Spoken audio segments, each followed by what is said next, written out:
എല്ലാവർക്കും നമസ്കാരം. ലളിതാ സഹസ്രനാമ ഉപാസന 69 തൊട്ട് 74 വരെയുള്ള നാമങ്ങൾ പഠിക്കാം.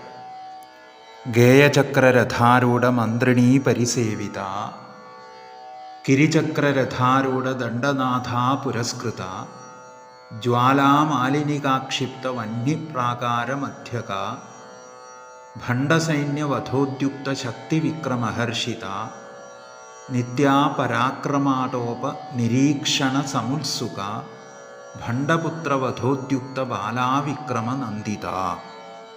ഇത്രയും നാമങ്ങളാണ്. ഗേയചക്രരഥാരൂഢ മന്ത്രിണീ പരിസേവിത. ഗേയചക്രരഥം എന്ന് പറഞ്ഞാൽ കീർത്തിച്ചു പാടാൻ കഴിയുന്ന അത്രയും മഹിമകളുള്ള ചക്രം, ആ ചക്രരഥം. അവിടെ ഗേയചക്രരഥത്തിൽ സ്ഥിതി ചെയ്യുന്ന മന്ത്രിണീ ശക്തിയാൽ പരിചരിക്കപ്പെടുന്നവൾ. ഇവിടെ ചക്രരഥം എന്നുള്ളത് സൂര്യമണ്ഡലമാണ്.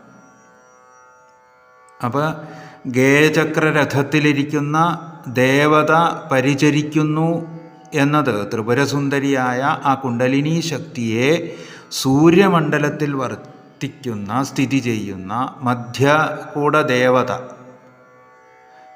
സഹസ്ര ആരചക്രത്തിലെ ചന്ദ്രമണ്ഡലത്തിൽ എത്തിക്കാൻ സഹായിക്കുന്നു എന്നർത്ഥം. ഗേയം എന്ന് പറഞ്ഞാൽ പ്രധാനം എന്നൊരർത്ഥവും കൂടിയുണ്ട്. ചക്രം എന്ന് പറഞ്ഞാൽ ശ്രീചക്രം. അപ്പോൾ പ്രധാനമായ ശ്രീചക്രത്തിൽ, ശ്രീചക്രരഥത്തിൽ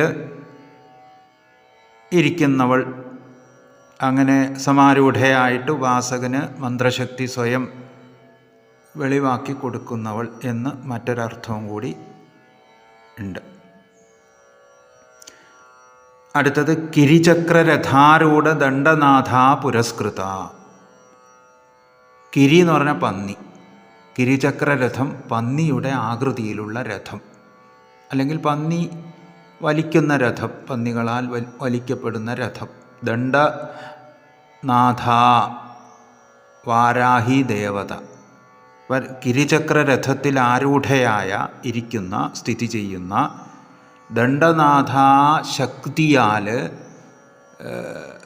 വാരാഹി ദേവതയുടെ ശക്തിയാൽ ആ അകമ്പടി സേവിക്കുന്നവൾ എന്നർത്ഥം. ദേവിയുടെ സൈന്യാധിപത്യം വാരാഹി ദേവതയ്ക്കാകയാൽ ആ ദേവത എപ്പോഴും ദേവിക്ക് മുൻപേ സഞ്ചരിക്കുന്നു എന്നും നമ്മൾ മനസ്സിലാക്കുക. അടുത്തത് ജ്വാലാമാലിനികാക്ഷിപ്ത വന്യപ്രാകാരമധ്യക. വന്യപ്രാകാരം അഗ്നിമയമായ കോട്ട. പ്രാകാരം എന്ന് പറഞ്ഞാൽ കോട്ട. ഇപ്പോൾ ജ്വാലാമാലിനികാ ദേവതയാൽ ആക്ഷിപ്തം സ്ഥാപിതമായ വന്യപ്രാകാരത്തിന് മധ്യേ പ്രവേശിച്ചവൾ. ഇവിടെ വന്യപ്രാകാരം എന്നുള്ളത് സൃഷ്ടിജാലങ്ങളാണ്. തീപ്പൊരികൾ കൊണ്ടുണ്ടാക്കപ്പെട്ടതാണ് ഈ കോട്ട. തീപ്പൊരി എന്ന് പറഞ്ഞാൽ നശ്വരങ്ങളാണ്. അഗ്നിയാണ് സത്യം, ശാശ്വതമായിട്ടുള്ളത്. ഇപ്പം ജ്ഞാനിയുടെ സ്ഥിതി അഗ്നിക്ക് തുല്യമാണ്. പ്രാപഞ്ചിക വിഷയങ്ങളാണ് തീപ്പൊരികൾ. ആ പ്രാപഞ്ചിക വിഷയങ്ങൾക്ക് നടുവിൽ അറിവുള്ളവർ അഗ്നിയെപ്പോലെ ശാശ്വതത്വം കൈക്കൊണ്ട് അക്ഷോഭ്യനായിട്ട് ക്ഷോഭിക്കാതെ വർത്തിക്കുന്നു എന്ന് അർത്ഥം. അടുത്തത് ഭണ്ഡസൈന്യവധോദ്യുക്ത ശക്തിവിക്രമഹർഷിത. ഭണ്ഡാസുരൻ്റെ സൈന്യത്തെ വധിക്കാൻ ഒരുമ്പെട്ട് നിൽക്കുന്ന ശക്തിദേവതകളുടെ വിക്രമത്തിൽ ആഹ്ലാദിക്കുന്നവൾ. ഹർഷിത, വിക്രമഹർഷിത. ഹർഷം, സന്തോഷം. അടുത്തത് നിത്യാപരാക്രമാടോപ നിരീക്ഷണ സമുത്സുക. നിത്യാശക്തികളുടെ പരാക്രമങ്ങളിലുള്ള ആടോപത്തെ, ഊറ്റത്തെ, ആടോപം എന്ന് പറഞ്ഞാൽ ഊറ്റം, ആ ഊറ്റത്തെ നിരീക്ഷിക്കുന്നതിൽ ഉത്സാഹമുള്ളവൾ. ഇവിടെ പ്രഥമ, ദ്വിതീയ തുടങ്ങി 15 ചാന്ദ്രദിനങ്ങൾക്ക് ഓരോന്നിനും ഓരോ അധിദേവതകളുണ്ട്.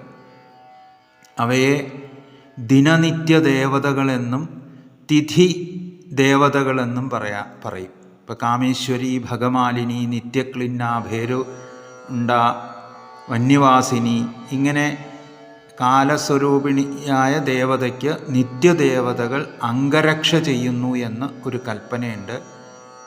ഇവിടെ ആ കാമേശ്വരിയാണ് പ്രഥമാതിഥിക്ക് അധിദേവത. ആ അർത്ഥത്തിലാണ് അത് നമ്മൾ മനസ്സിലാക്കേണ്ടത്. അടുത്തത് ഭണ്ഡപുത്ര വധോദ്യുക്ത ബാലാവിക്രമ നന്ദിത. ഭണ്ഡാസുരൻ്റെ പുത്രന്മാരെ വധിക്കാൻ ഉദ്യമിച്ച ബാലാദേവതയുടെ വിക്രമം കണ്ട് ആനന്ദിക്കുന്നവൾ. ചതുർബാഹു, ഉപാമായൻ തുടങ്ങി 30 ഭണ്ഡാസുരൻ്റെ പുത്രന്മാരുണ്ട്. ആ അർത്ഥത്തിലാണ് അവരെ വധിക്കാൻ. ഈ 30 പുത്രന്മാർ ദിവസങ്ങളാണെന്ന് ഒരു അർത്ഥവും കൂടിയുണ്ട്. ഓരോ ദിവസം 30 ദിവസങ്ങളായിട്ടാണ് കൽപ്പിക്കുന്നത്. എല്ലാവർക്കും നമസ്കാരം.